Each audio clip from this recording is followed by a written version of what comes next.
Hello guys, कैसे आप सब लोग। उम्मीद करता हूँ कि आप सब लोग खैरियत से होंगे। अच्छा तो स्टूडेंट्स, आज की इस वीडियो में हम देखेंगे integral of L N X. तो integral of L N X ये कैसे मालूम होगा, इसमें लगेगा बाय पार्ट्स का फार्मूला। और बाय पार्ट्स का फार्मूला क्या होता है वो मैं आपको दिखा देता हूँ।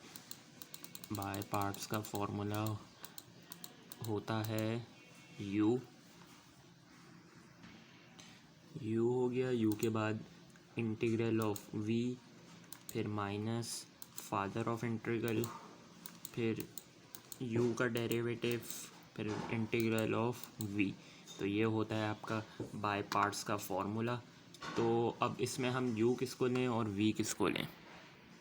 तो हम u तो एल एन एक्स को ले सकते हैं।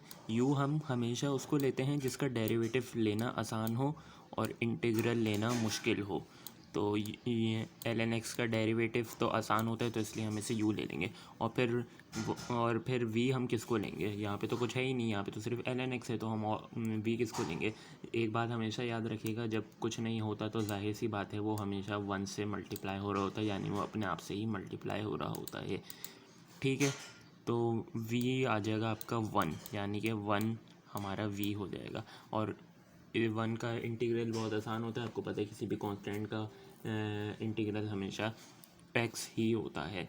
ठीक है, तो अब इधर सारी वैल्यूज़ पुट करेंगे और फिर मैं आपको बताता हूँ।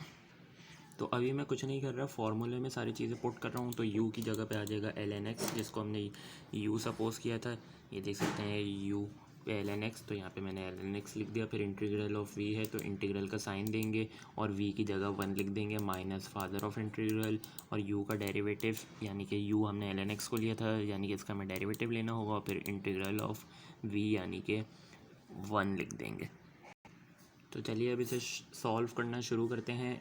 u ऐसे लिखा हुआ है फॉर्मूले में, तो एल एन एक्स ऐसे का ऐसे लिखा हुआ आ जाएगा। इंटीग्रल ऑफ 1 लिखा हुआ है, यानी कि 1 का इंटीग्रल या कांस्टेंट का इंटीग्रल हमेशा x ही होता है, तो x आ जाएगा। ये सॉल्व हो गया। इसके बाद माइनस फादर ऑफ इंटीग्रल का साइन आएगा, फिर एल एन एक्स का डेरिवेटिव विच इज़ 1/x, ये आपको पता ही होगा।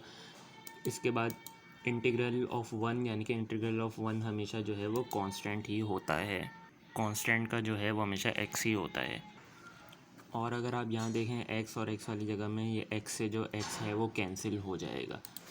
ये देखिए x कैंसिल हो गया।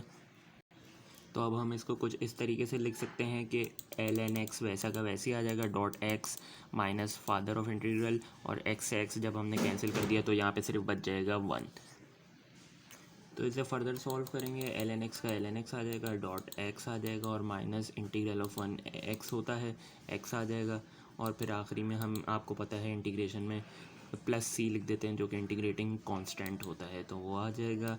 और यही आपका आंसर है इस सवाल का। Thank you for watching. Please like, comment, share and subscribe.